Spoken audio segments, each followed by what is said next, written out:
नमो बुद्धाय, जय भीम. मी रोशन लोटे, वर्धा, महाराष्ट्र. चला मित्रांनो, आता दिवाळीच्या सुट्ट्या शाळेला लागलेल्या आहे मुलांना. त्यानिमित्त मी आज वर्धेवरून चापर्डा या ठिकाणी आलो आहे. म्हणजे हे ठिकाणाचं नाव म्हणजे ज्ञानभूमी, जिथे बुद्धाचं एक पवित्र स्थळ आहे, जे वर्धा ते यवतमाळ रोडवर अगदी 40 किलोमीटर अंतरावर हे स्थळ आहे. या बुद्धाच्या स्थळाला भेट देण्याचं महत्त्वाचं कारण म्हणजेच इथे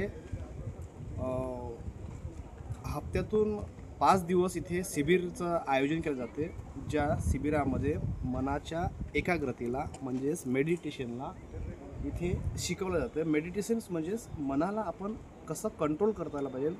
जसं एखाद्या व्यक्तीवर खूप मोठं टेन्शन आहे, चिडचिड होत आहे, अशा व्यक्तीने इथे अवश्य यावे आणि या परिसराला येऊन 5 दिवसाचं शिबिर स्वतः करून घ्यावे. इथे खूप अशी व्यवस्था छान केलेली आहे. असा परिसर हळू घुमव, हळू घुमव, स्तंभ घे वरती बरोबर असं घे. चला तर मग आपण बघूया नवीन प्रेक्षकाची, उपासकाची त्यांची माहिती घेऊ थोडी. चला सेंटरवर.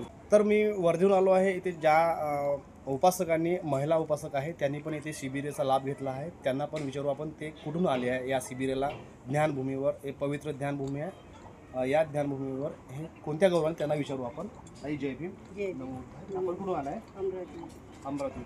बघा, ह्या अमरावती शहरामधून या चापर्डाच्या ज्ञानभूमीवर 5 दिवस शिबिर तुमचं. 5 दिवसाच्या शिबिरासाठी इथे आलेलं आहे. दुसरे उपासक आहे, त्यांनी पण विचारू. ताई, आपण कुठून आलाय? मी अमरावतीवरूनच आलेली आहे. नमो बुद्धाय. मी नेहमीच 15 दिवसांनी चापर्ड्याला येतो अमरावतीवरून.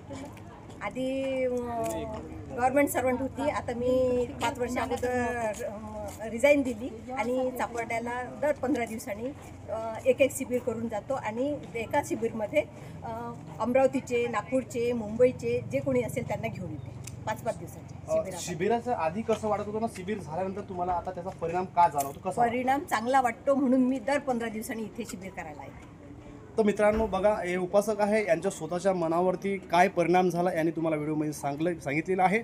तुम्ही पण अवश्य या बुद्धाच्या मार्गाने, अवश्य बुद्धाचा मार्ग स्वतः अवलंबा. कारण की या देशाला युद्धाची नको गरज, ते बुद्धाची गरज आहे. आणि ह्या बुद्धाच्या मार्गानेच या भारत देशाचं कल्याण होणार आहे. सम्राट अशोकांनी पण तेच केलं आहे. आता त्याच्यानंतर डॉक्टर बी आर आंबेडकर म्हणजे परमपूज्य डॉक्टर बाबासाहेब आंबेडकरांनी 14 ऑक्टोबर 1956ला आम्हाला बौद्ध धर्माची दीक्षा घेतली. त्यानंतर आम्ही बौद्ध अनुयायी झालो. आता मी तुम्हाला पण एक विनंती करतो, आव्हान करतो, तुम्हीही बुद्धाच्या मार्गाने या. जय भीम. नमो बुद्धाय.